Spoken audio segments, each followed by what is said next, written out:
నమస్తే, welcome to BCN news. నేను విజయలక్ష్మి. ముందుగా ముఖ్యాంశాలు. జార్ఖండ్లోని చక్రధర్పూర్ డివిజన్లో పట్టాలు తప్పిన హౌరా ముంబై రైలు, 20 మందికి గాయాలు.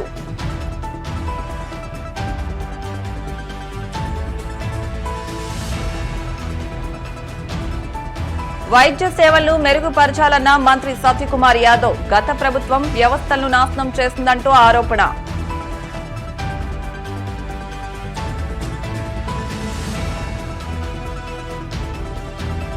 శ్రీకాళహస్తీశ్వర స్వామి దేవస్థానంలో వైభవంగా ఆడి కృతిక బ్రహ్మోత్సవాలు. ప్రత్యేక అలంకరణలో చెంగల్రాయి స్వామి భక్తులకు అభయం.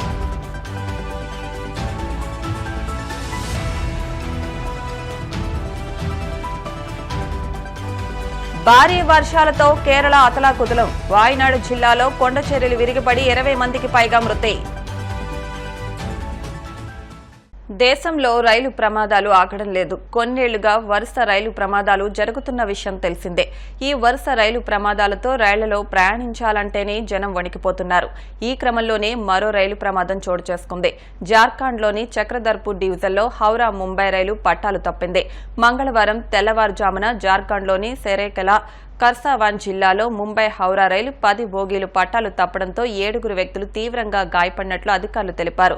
సౌత్ ఈస్ట్ రైల్వేలోని చక్రధర్పూర్ డివిజన్ పరిధిలోని జంషెడ్పూర్కు 80 కిలోమీటర్ల దూరంలో తెల్లవారుజామున 4 గంటలకు ఈ ప్రమాదం జరిగింది. ప్రమాదంలో గాయపడిన వారిని మెరుగైన వైద్యం కోసం చక్రధర్పూర్కు తరలించారు. అయితే సంఘటనా స్థలంలో రెస్క్యూ ఆపరేషన్ కొనసాగుతోందని అధికారులు తెలిపారు. రాష్ట్రంలో గత ప్రభుత్వం చేసిన విధ్వంసాన్ని సరిదిద్దుతూ వైద్య సేవలు మెరుగుపరచాల్సిన అవసరం ఉందని వైద్య ఆరోగ్య శాఖ మంత్రి సత్యకుమార్ యాదవ్ అన్నారు.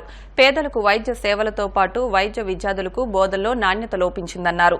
అనంతపురం ప్రభుత్వ ఆసుపత్రిలోని పలు విభాగాలను మంత్రి సత్యకుమార్, ఎమ్మెల్యే దగ్గుపాటి ప్రసాద్ పరిశీలించారు. రాష్ట్ర వ్యాప్తంగా వైద్య కళాశాలలు, ఆసుపత్రిలో 48% బోధనా సిబ్బంది కొరత ఉందన్నారు. కొత్తగా 17 వైద్య కళాశాలల ఏర్పాటుకు కేంద్రం అనుమతినిచ్చిందని మంత్రి పేర్కొన్నారు. వైసీపీ ప్రభుత్వం బిల్లులు చెల్లించకుండా 7,000 కోట్లు బకాయి పెట్టిందని మంత్రి ఆగ్రహం వ్యక్తం చేశారు. గత ప్రభుత్వం వైద్య కళాశాలకు VCF నిధులు ఇవ్వలేదని, కేంద్ర ప్రభుత్వం ఇచ్చిన 300 కోట్లు ఎటు మళ్లించారో చూడాల్సి ఉందని ఆయన విమర్శించారు. GGH అదేవిధంగా అనంతపురం మెడికల్ కాలేజ్ గౌరవ శాసనసభ్యులు, స్థానిక శాసనసభ్యులు శ్రీ దగ్గుపాటి వెంకటేశ్వర ప్రసాద్ గారితో కలిసి ఒక సమీక్ష కూడా నిర్వహించడం జరిగింది. సమీక్ష సందర్భంగా, పర్యటన సందర్భంగా ముఖ్యంగా అనేక మంది రోగులతో మాట్లాడడం కూడా జరిగింది. అయితే అనేక ఇబ్బందులు, లోటుపాట్లు ఉన్న విషయం వాస్తవం. అదే సమయంలో పరిమితులతో కూడిన మౌలిక సదుపాయాలు కానీ, బెడ్ల సంఖ్య కానీ, స్టాఫ్, మెడికల్ స్టాఫ్ కానీ, నర్సింగ్ కానీ, పారామెడికల్ కానీ, ఫార్మసిస్ట్ కానీ, ఇతర గ్రూప్ 4 స్టాఫ్ కానీ కొరత ఉన్నప్పటికీ కూడా నాణ్యమైన సేవలని అనంతపూర్ GGH మెడికల్ కాలేజ్ అందిస్తున్న విషయాన్ని నేను పత్రికాముఖంగా తెలియజేయలేదు. ఎందుకు నేను ఈ మాట అంటున్నానంటే, ప్రభుత్వంలో ఉన్నారు, ప్రభుత్వ శాఖకు సంబంధించిన మంత్రితో ప్రభుత్వ ఆధీనంలో ఉంటున్న సర్వజన ఆసుపత్రి గురించి మంచిగా చెప్తారని అనిపించవచ్చు. ఎందుకంటే ప్రజల్లో ఒక భావన వేరే విధంగా ఉంది. అయితే ఇక్కడున్న వైద్య సిబ్బందికి కూడా పరిమితులు ఉన్న విషయాన్ని నేను ఈ సందర్భంగా తెలియజేయదలుచుకున్నాను. దశాబ్దాలుగా ఈ ఆసుపత్రి ఉంటున్నప్పటికీ 560 బెడ్లు మాత్రమే, శాంక్షన్డ్ బెడ్లు మాత్రమే ఈ ఆసుపత్రిలో ఉన్నాయి. కానీ ప్రతిరోజు OP 2,000 నుంచి 3,000 రావడం, ఇన్ పేషెంట్లు కనీసం 1,500 ఉండడం, దాని కారణంగా 1,100 ఫంక్షనల్ బెడ్స్ చేసి దాంతో సేవలు అందించే ప్రయత్నం చేస్తూ ఉన్నారు. ఇటువంటి పరిస్థితులు ఉన్నప్పటికీ కూడా సరైన సిబ్బంది లేకపోవడం, బెడ్లు లేకపోవడం, మౌలిక సదుపాయాల కల్పన లేకపోవడం ఉన్నప్పటికీ కూడా నాణ్యమైన సేవల్ని ఆసుపత్రిలో అందిస్తున్నారనే విషయాన్ని నేను తెలియజేస్తున్నాను.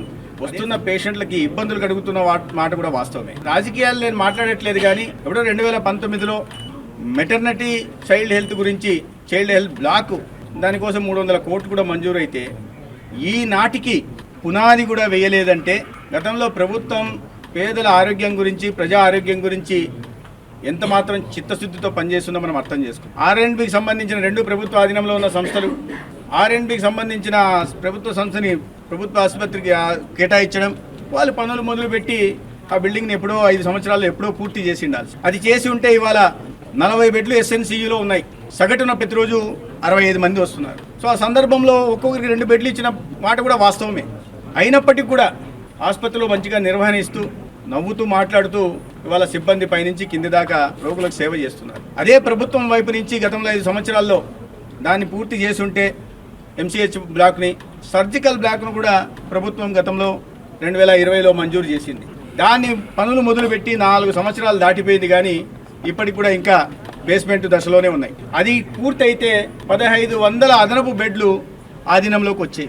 ఈ ప్రాంతంలో బయట నుంచి వస్తున్న లోడుకు తగినట్లుగా సరిపడా బెడ్లు అప్పుడు అందుబాటులో ఉండేవి. దానివల్ల ప్రజలు ఇబ్బందులు లేకుండా, వస్తున్న రోగులకు ఇబ్బంది లేకుండా, ఈ ఆసుపత్రుల గురించి విమర్శలు కూడా లేకుండా పరిస్థితులు చక్కబడేవి. అయితే ప్రభుత్వానికి చిత్తశుద్ధి లేకపోవడం, ఈ రాష్ట్రంలో ముఖ్యమంత్రిగా ఉన్న వ్యక్తికి కానీ, ఈ జిల్లాల నుంచి మంత్రులుగా ఉంటున్న వ్యక్తులకు కానీ, నామకే వాస్తే ఆరోగ్య శాఖ మంత్రులుగా ఉన్న వాళ్ళకి కానీ ఎటువంటి చిత్తశుద్ధి లేకుండా ఏం జరుగుతున్నాయి, ఏ రకంగా ప్రజలు ఇబ్బంది పడుతున్నారు, రోగులు ఇబ్బంది పడుతున్నారు, ఒక్కొక్క బెడ్ మీద ఇద్దరిని పడుకోబెట్టాల్సిన పరిస్థితి వస్తుంది బాలింతల్ని అంటే అర్థం చేసుకోవాలి. ఎన్ఆర్సీ వార్డుకి వెళ్ళాం, పేషెంట్ని అడుగుతుంటే 15 రోజులుగా ఉంటున్నారు.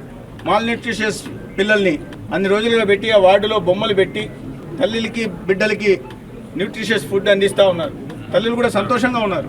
ఒక మంచి పని జరిగినప్పుడు దాన్ని ఖచ్చితంగా అభినందించాల్సిందే. అభినందించే పని నేను ఇవాళ చేస్తున్నాను. ఆ వార్డులోకి వెళ్ళిన తర్వాత ప్రభుత్వ ఆసుపత్రుల పట్ల నాకున్న ఒక పర్సెప్షన్ ఏదైతే ఉందో ఆ పర్సెప్షన్ ఇవాళ మారిందని నేను పత్రికాముఖంగా తెలియజేస్తున్నాను. కానీ చాలా మార్పులు తీసుకురావాల్సి ఉంది, విప్లవాత్మక మార్పులు తీసుకురావాల్సి ఉంది. దానికి గురించి ఒకవైపు సిబ్బందిని నేను కోరుతూనే ఎక్కడ కూడా రోగులకు ఇబ్బంది కలిగేలాగా వ్యవహరించకుండా వాళ్ళు వచ్చిన దగ్గర నుంచి చిరునవ్వుతో వాళ్ళని స్వాగతించి వాళ్ళ ఇబ్బంది తెలుసుకొని అదే చిరునవ్వుతో వాళ్ళకి అందాల్సిన ట్రీట్మెంట్ అందించి, వాళ్ళు ఇన్పేషెంట్లుగా ఉంటే వాళ్ళు ఉన్న సమయంలో వాళ్ళకు అందాల్సిన సేవల్ని నవ్వుతూనే అందించాల్సిందిగా, దానివల్ల వైద్య సిబ్బందికి ప్రజల్లో ఉంటున్న గౌరవం పెరిగేలాగా వివరించాల్సిందిగా నేను కోరాను. శ్రీకాళహస్తీశ్వర స్వామి దేవస్థానంలోని వల్లి దేవసేన సమేత చెంగల్రాయి స్వామి ఆడి కృతిక బ్రహ్మోత్సవాలు వైభవంగా జరుగుతున్నాయి. ఉత్సవాల్లో భాగంగా దేవసేన సమేత చెంగల్రాయి స్వామి ఉత్సవ విగ్రహాలను పలు రకాల పుష్పాలతో సుందరంగా అలంకరించి విశేష పూజలు నిర్వహించారు. అనంతరం ధూపదీప నైవేద్యాలు సమర్పించారు. అలాగే అమ్మవార్ల ఉత్సవమూర్తులను శేషవాహనంపై ఉంచి ఊరేగించారు. మంగళ వాయిద్యాల నడుమ చెంగల్రాయి స్వామి గ్రామోత్సవం కనుల పండుగ నిర్వహించారు.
సీఎం చంద్రబాబును విమర్శిస్తే ఊరుకునేది లేదని చంద్రగిరి ఎమ్మెల్యే పులవర్తి నాని అన్నారు. తిరుపతి మండలం తనపల్లి కూడల్లో ఉన్న రఘునాథ్ రిసార్ట్స్లోని తన నివాసంలో ఆయన మీడియాతో మాట్లాడుతూ వైసీపీ పాలనలో మాజీ ఎమ్మెల్యే చెవిరెడ్డి భాస్కర్ రెడ్డి చేసిన అరాచకాలకు తన దగ్గర సాక్ష్యాలున్నాయని అన్నారు. తన్ను ఎంత రెచ్చగొట్టినా రెచ్చిపోనని, తాను ఎలాంటి కక్ష సాధింపునకు పాల్పడటం లేదని స్పష్టం చేశారు. మీరు నిన్న సాయంత్రం నుంచి చూస్తున్నటువంటి చెవిరెడ్డి కుటుంబం డ్రామాలు తెలుసు మీకు. ఈరోజు ఉదయం కుటుంబ సభ్యులు పాత్రికేయ విలేకరులతో మాట్లాడుతున్న మాటలు కూడా మీరు చూస్తుంటారు. కక్ష సాధింపు ధోరణిలో పులివర్తి నాని ప్రవర్తిస్తున్నాడు. అతనికి అధికార యంత్రాంగం సపోర్ట్ చేస్తుందన్నారు. మీ ద్వారా ఆ చెప్తున్న చెవిరెడ్డి కుటుంబానికి ఒకటే, రాష్ట్ర ప్రభుత్వం తెలుగుదేశం ప్రభుత్వం ఏర్పాటు ఈ రోజుకి 57 రోజులైంది. ఏ రోజైనా నేను కక్ష సాధింపు దారులుంటే గవర్నమెంట్ వచ్చిన 3వ రోజో 4వ రోజో మీ పైన కేసులు పెట్టుంటారు. ఈరోజు మీరు అంటున్నారు కేసులు నా పెట్టారు 37గా చేర్చామని. దానికి కారణం 14వ తారీఖు నా పైన దాడి అత్యాయత్నం జరిగిన రోజు నేను ఇచ్చిన కంప్లైంట్లో A1 Chevireddy Bhaskar Reddy, A2 Chevireddy Mohit Reddy, A3 Chevireddy Raghunath Reddy, A4 బానని ఇచ్చా. ఆ రోజే ఇచ్చా 14వ తారీఖు. ఆ రోజు నీ ప్రభుత్వం ఉంది. ఆ రోజు నువ్వు ఇచ్చినటువంటి పోలీస్ అధికారులు ఉన్నారు. ఆ రోజు నీ కన్ను సన్నుల్లో నడుస్తున్న అధికార యంత్రాంగం అంతా ఉంది. అది నీకు తెలుసు. నేను ఈరోజు ఇలా ఆ రోజు నీకున్న అధికార యంత్రాంగం సపోర్ట్తో ఆ రోజు ఎఫ్ఐఆర్ కట్నీలా నువ్వు.